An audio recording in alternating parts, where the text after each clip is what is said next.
أعوذ بالله السميع العليم من الشيطان الرجيم. بسم الله الرحمن الرحيم.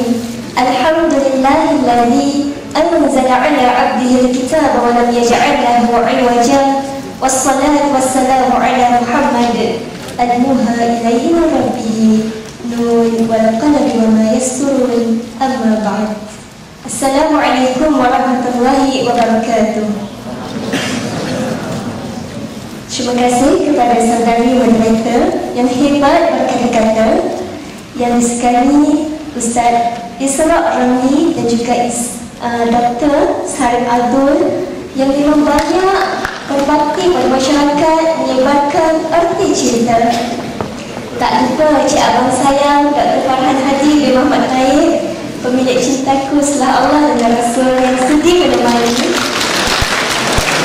dan yang istimewa hadirin hadirat keluarga dewan, adik-adik yang akak sayangi kerana Allah Subhanahu Wa Taala. Moga-moga inilah insan-insan yang Allah pilih mempersiapkan diri dengan fardu muslim dan akan dianugerahi dengan baitul muslim. Dan kalau tak dapat baitul muslim sekalipun di atas dunia ni, insya-Allah inilah hati-hati yang tak akan pernah mengenal kecewa kerana dia kenal cinta yang sempurna, cinta Maha Agung, cinta pada Allah Subhanahu Wa Taala. Insya-Allah. Berbalik tentang arti cinta, budak kecil pun tahu sebut ya. Jadi, pastikan tidak, cinta ini adalah kecenderungan ataupun suka kepada sesuatu. Kat sini, adakah orang yang tak pernah jatuh cinta? Cuba angkat tangan. Salah dua yang tak pernah tu biasa tu. Yang tak normal salah dua tu biasa lah kan. Yang normal insya-Allah akan pernah rasa suka, rasa syok, rasa minat, rasa kagum dekat seseorang. Bila perasaan itu melegar di sudut hati dan dia tidak terjemahkannya ke dalam bentuk jalan-jalan yang menghampiri zina, perasaan itu masih kekal sebagai fitrah. Tapi ingat, fitrah itu boleh bertukar menjadi fitnah. Dan fitnah itu boleh menghancurkan hidup seseorang kalaulah makin dilayan-layan tanpa peraturan. Okey, akak buktikan ya. Contohnya, kita nak makan gula 3 kilogram sehari. Boleh tak boleh? Gula kan halal tayyibah. Nak makan yang hari ni 3 kilo, esok 3 kilo, lusa 3 kilo, minggu depan pun 3 kilo gula. Boleh tak boleh? Tak boleh sebab apa nanti jadi apa? Doktor kat belakang cakap nanti kena kencing manis. Kalau kita nak makan garam 4 balang sehari, boleh tak boleh? Garam kan halal kan? Kenapa tak boleh? Mudarat nanti kena darah tinggi. Tengok, peraturan makan sekalipun ada batasan-batasannya, ada kadar-kadarnya, ada cara dia untuk kita uruskan. Apatah lagi fitrah cinta. Fitrah makan pun ada peraturan, fitrah cinta tentulah juga ada peraturan. Kita balik semula tentang maksud cinta menurut ulama-ulama muktabar yang kita hormat ilmunya, yang kita yakin perjuangannya, yang kita segani, yang insya-Allah inilah ulama para pewaris Nabi. Kata Profesor Abdullah Nas'ulwan dalam bukunya terkenal Al-Islam wal Hub, cinta itu ialah kecenderungan kepada sesuatu. Al-ghaibu ila syai', cenderung suka pada sesuatu. Dan kata Ibnu Qayyim Al-Jauziyah dalam bukunya Ar-Rawdatul Muhibbin wa Nuzhatul Mushtaqin, dia kata ada lebih 60 istilah yang dikaitkan dengan cinta. Dan daripada 60 istilah ini dibahagikan kepada 3 kategori. Kategori pertama, cinta itu boleh menjadi ibarat singa dan pedang. Dan cinta inilah yang mengangkat orang hina menjadi mulia, orang miskin menjadi kaya, orang melarat menjadi terhormat. Inilah cinta kepada perjuangan, cinta kepada dakwah, cinta kepada tarbiyah, cinta agung, cinta pada Allah dan Rasulullah SAW, cinta pada keluarga, cinta pada saudara-saudari kita se-Islam. Ini cinta yang boleh berkuasa ibarat singa dan pedang. Itu kategori pertama. Kategori kedua, cinta ini boleh menjadi bencana besar.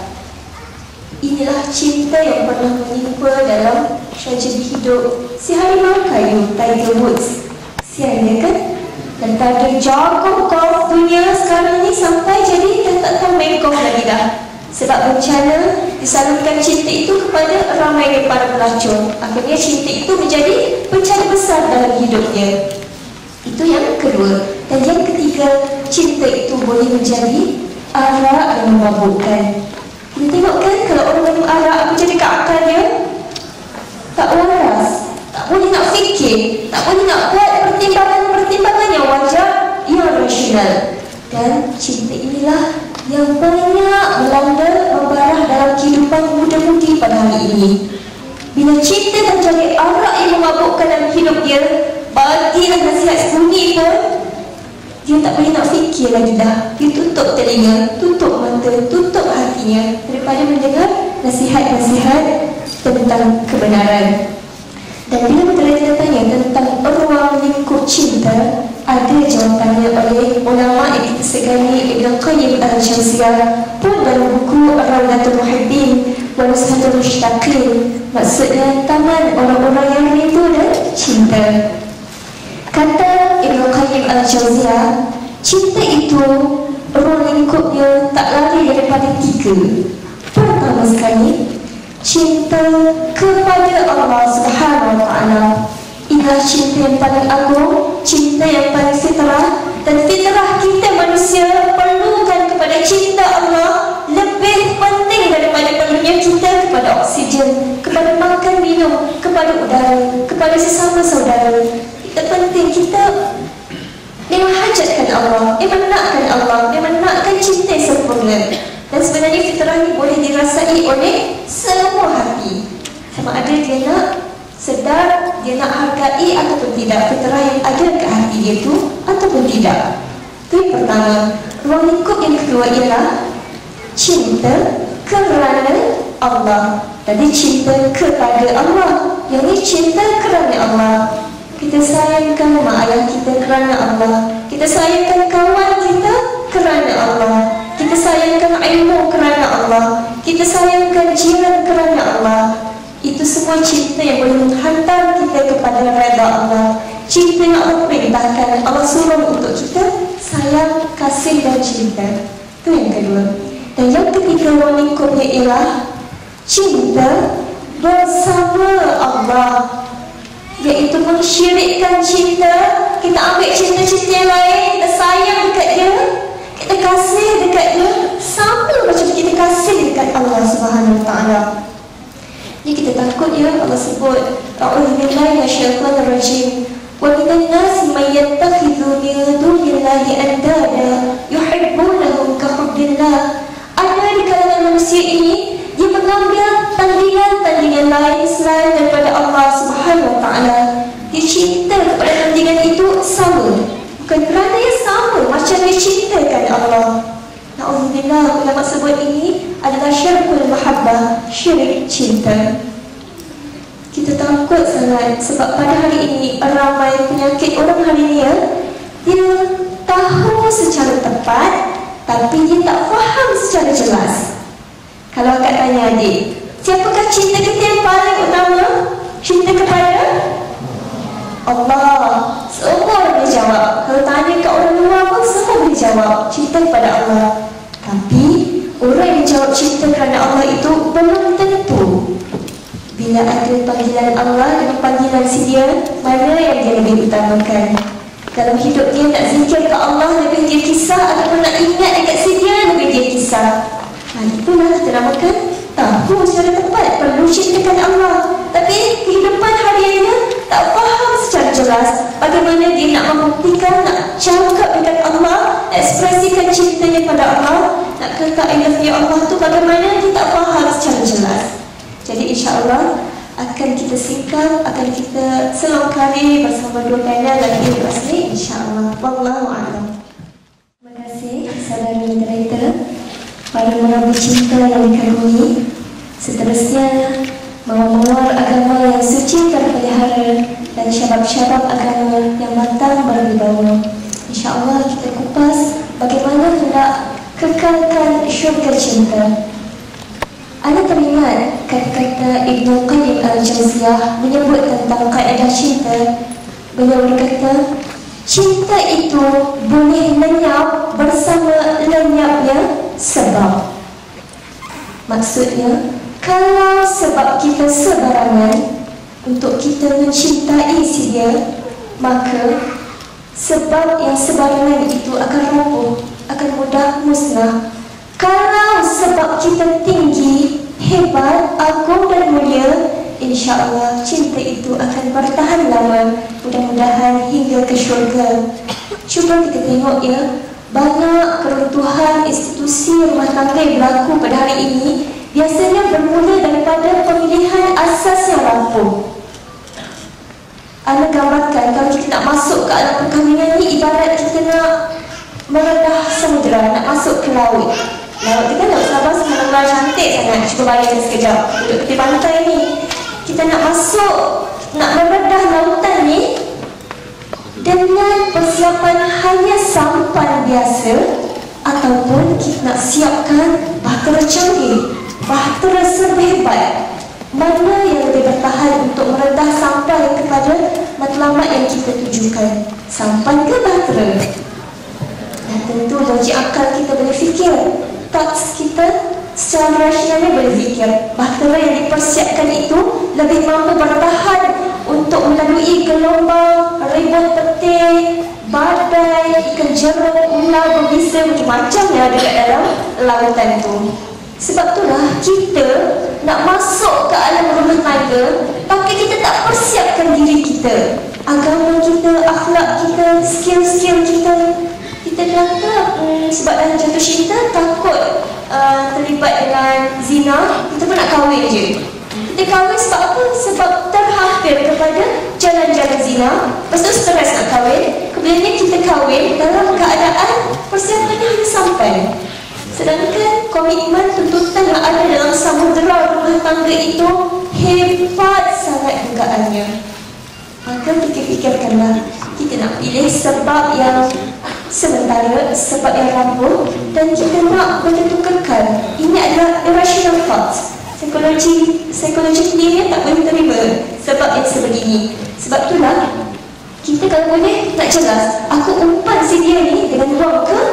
Kalau biasanya lelaki umpan perempuan dengan wang, bersedialah untuk dapat wanita yang kaki pisau syukur. Kalau wanita umpan lelaki dengan kecantikan wajahnya, maka bersedialah dapat lelaki gantal yang nanti ada skandal sana, sibuk nak kahwin lagi padahal tak ada keperluan apa-apa pun, dan sebagainya. Bersedialah.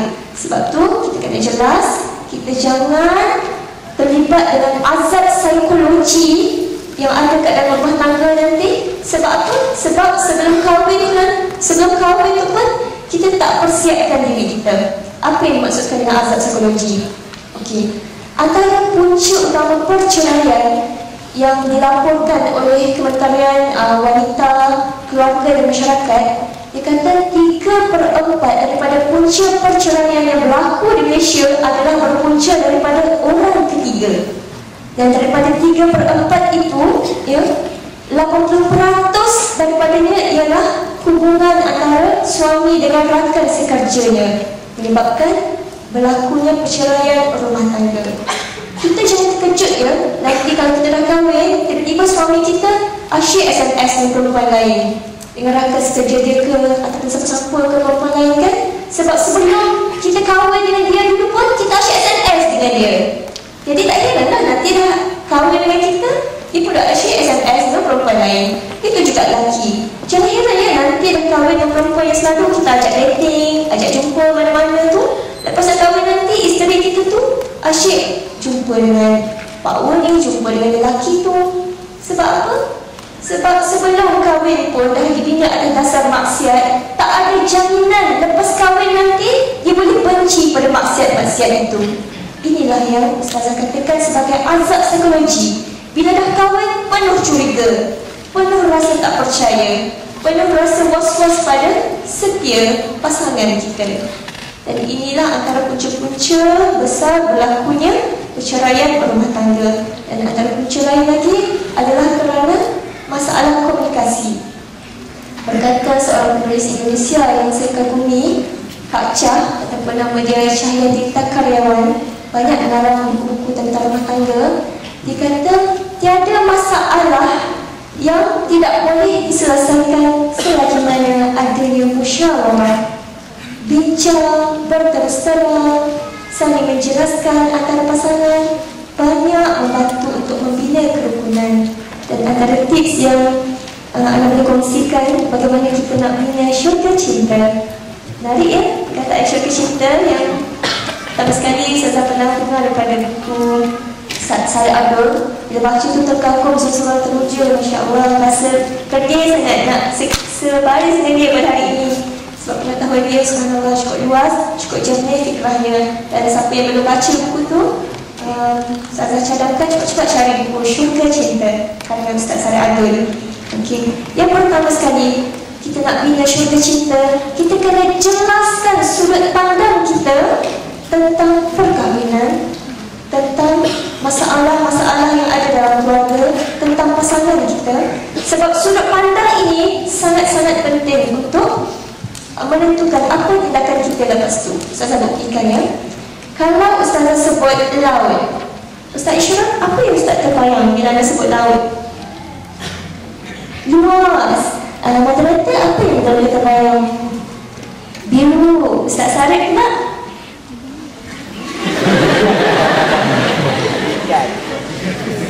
Muasin ada air. InsyaAllah. Subhanallah. Tengok ya, pandangan berbeza-beza.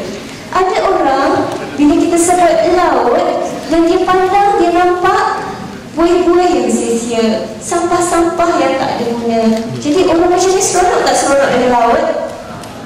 Ada orang dia sebut laut, dia nampak mabuk laut. Dia seronok tak dengan laut? Tak seronok. Ada orang dia sebut laut, dia nampak ikan-ikan di bawahnya. Dia rasa ikan-ikan ini boleh menjadi sumber pendapatan untuk dinafkahkan isteri dan anak-anaknya. Dia seronok tak dengan laut? Seronok. Ada orang dia tengok laut, dia nampak emas hitam, petroleum kat bawah dia tu, yang mana kalau dia boleh manfaatkan, dia boleh cari gali petroleumnya, dia boleh cari kaya raya, jutawan yang hebat. Begitu juga cara pandang kita dalam rumah tangga yang kita bina tu. Kalau ada sesuatu masalah, kita pandang masalah ni sampai menyakitkan ke, tak best ke? Kalau kita pandang begitu, maka masalah tu akan jadi sangat-sangat meracuni kita, menyakitkan diri kita. Tapi kalau kita pandang masalah itu sebagai satu peluang untuk kita tambahkan pahala, untuk kita asahkan lagi kemahiran kita menyelesaikan, kemahiran kita berfikir kreatif dan kritis, maka masalah itu akan jadi rahmat dan nikmat dalam hidup kita. Contohnya anak-anak bermasalah kan, anak-anak kecil ni. Contoh anak-anak semalaman tak tidur, semalaman untuk ayun, untuk buai kan, tak tidur. Kalau kita pandang tu sebagai satu yang akan esok mengaruhi kita punya masa nak berceramah jadi lembik ke apa ke, kita pandang macam tu, itulah yang akan berlaku pada tindakan kita. Tapi kalau kita pandang